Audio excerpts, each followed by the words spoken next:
Ketip baratып эле зикир кылды. Ушундай зикир кылды да.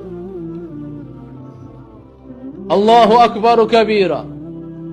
Алхамдулиллахи касира. Ва субханаллахи букрата ва асила.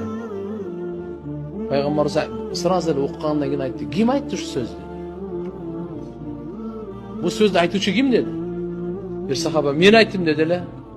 Ва ажибту лаха футихат лаха абвабус сама. Таң калдым дейт бу сөзгө. Асман эшиктери ачылып кетти го дейт. Сиз бизге көзү көрүнбөйт, бизде кандай илим?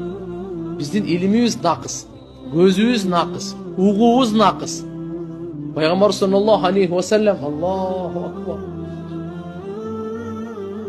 Ошондой улуу пайгамбардын бергенин алгыла.